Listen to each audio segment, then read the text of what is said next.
आइए मिलते हैं हमारे युवा किसान सत्यवान से। शहर से पढ़कर आया ये नौजवान वैज्ञानिक तरीकों से खेती करता है और भरपूर फसल उगाता है। मिट्टी से सोना उपजाता, सारे जग की भूख मिटाता। अब किसान हो गया ताकतवर, टेक्नोलॉजी आई है घर घर।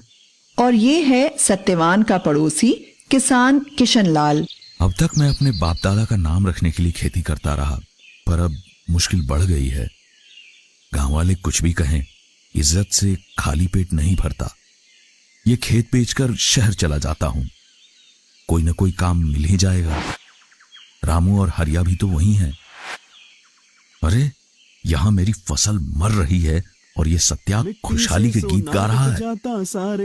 हर बार शहर से अच्छे खाद बीज ले आता है। जरूर इसके पास बहुत पैसा है। लगता है इस गांव में यही है जो मेरी जमीन खरीद सकता है। सत्या भाई, तुम किस्मत वाले हो। तुम्हारे हाथ लगते ही बंजर खेत लहलहा उठते हैं। मेरी तकदीर में तो खेती से कमाई करना ही नहीं लिखा। आमदनी अठन्नी, खर्चा रुपया। सोचता हूं अब शहर जाके कोई रोजगार करूंगा। अरे भैया, ऐसे हिम्मत मत हारो। अब मैंने फैसला कर लिया है, बस ये पुश्तैनी खेत कोई भला मानुस ले ले। सत्या भाई, क्यों ना तुम ही मेरी चिंता दूर कर देते। तुम्हारे खेत से लगता हुआ ही है, इसे मिलाकर अपना खेत बड़ा कर लो। सत्यवान ने कुछ सोचकर किशन लाल की 3 एकड़ जमीन 5 लाख रुपए में खरीद ली और किशन लाल ने शहर का रुख किया।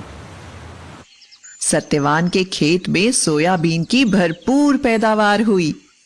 इधर किशन लाल ने एक कारखाने में नौकरी करके अच्छे पैसे जमा कर लिए। जब वह गांव वापस आया तो देखता है कि उसके खेत का तो काया पलट हो गया।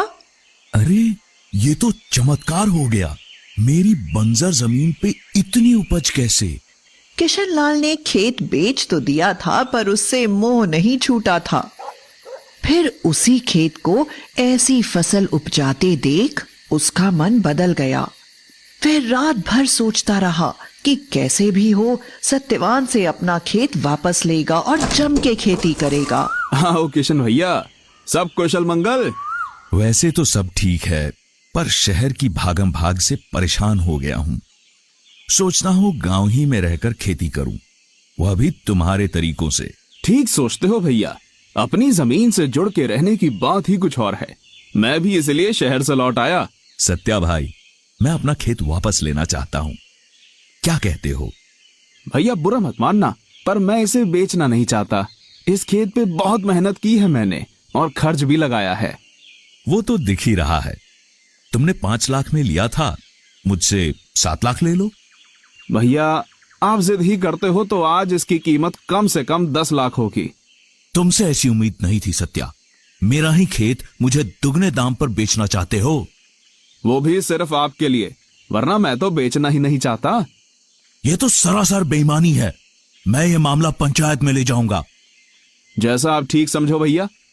क्यों बेटा, तू किसना को उसका खेत काहे नहीं लौटा देता? दादा, मैंने इस सूखे खेत को सुधारने में बड़ी मेहनत और खर्च किया है। मैं तो बेचना नहीं चाहता था, पर किशन भैया अड़ ही रहे हैं, तो उचित कीमत तो लूंगा ना। लालच की हद होती है। 5 लाख की जमीन के 10 लाख मांग रहे हो। भैया जब जमीन आपके पास थी तो एकड़ की मुश्किल से 4 क्विंटल सोयाबीन होती थी, अब पूरे 9 क्विंटल उतरती है।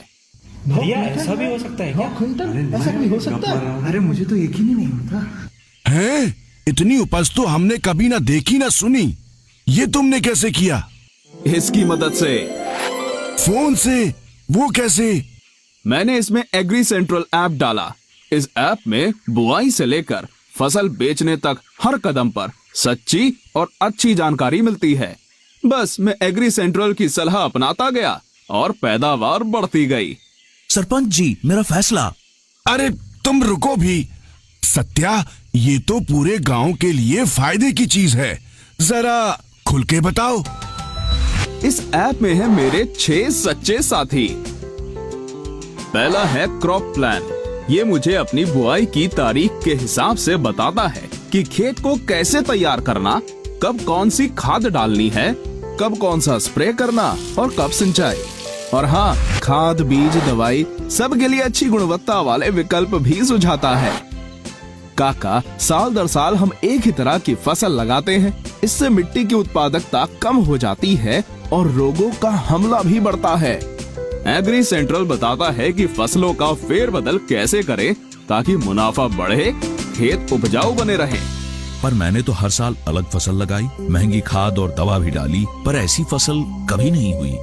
आपको पत्तियां जली हुई दिखाई देती थी तो आप उन पर झुलसा रोग की दवा छिड़कते थे, पर असल में आपके खेत की मिट्टी में कीड़े थे जो फसल को जड़ से खा रहे थे। मुझे इसका पता चला साथी नंबर 2 से, जिसका नाम है क्रॉप केयर। इसमें मैंने पौधे की जड़ों की फोटो डाल दी और इसकी जबरदस्त तकनीक ने बताया कि ये नीमीटोड नाम का कीड़ा है। फिर उसका उपचार भी बताया। आज खेत में कीड़ों का नामो निशान नहीं है। ये सब कर भी लें, पर इंद्रदेव का क्या भरोसा। मेरी फसल अच्छी हुई थी, पर कटाई करके रखी और अगले ही दिन भारी बरसात आ गई, सारा माल खराब हो गया। इसी मर्ज की दवा है मेरा साथी नंबर 3। इसको देख लेते तो तुम्हें अगले 15 दिन के मौसम का पूर्वानुमान मिल जाता और तुम अपनी फसल बचा लेते। अच्छा, अब मैं परिचय करवाता हूँ चौथे साथी मार्केट व्यू से। अच्छी पैदावार लेना ही काफी नहीं, उसको अच्छे भाव पर बेचना भी तो होगा। इसमें सब फसलों के देश भर के भाव और उनके उतार चढ़ाव की जानकारी मिलती है, जिससे मैं तय करता हूँ कि फसल कब और कहाँ बेचनी है। अरे वाह, मैं तो हमेशा अपना धान लाला को ही बेचता था, अब मुझे सही दाम मिलेगा। मेरा 5वां साथी बुलेटिन भी बड़े काम की चीज है। इसमें मैं कृषि जगत की खबरें पढ़ता हूँ।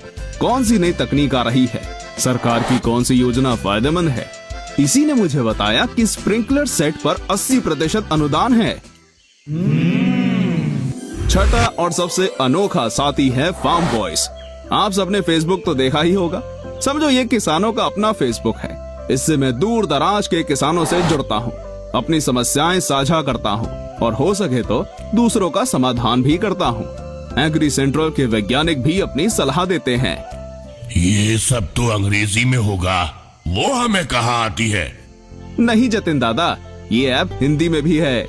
आप अपनी भाषा में पढ़ सकते हो और लिख भी सकते हो। जब ये ऐप इतना सब कुछ देता है तो इसकी कुछ फीस भी तो होगी। नहीं रमेश, ये बिल्कुल मुफ्त है। लाओ, अभी तुम्हारे फोन में डाल देता हूँ। भाई, तुमने वाकई में कमाल कर दिया। ये खेत तुम ही रखो और दिन दूनी रात चौगनी तरक्की करो। तुमने मुझे एग्री सेंट्रल दे दिया, यही मेरे लिए काफी है। मेरे भाई की जमीन परती पड़ी है, उसकी साझेदारी में खेती करूंगा और तुम्हारी तरह खुशहाल किसान बन जाऊंगा। स्मार्ट किसान भैया।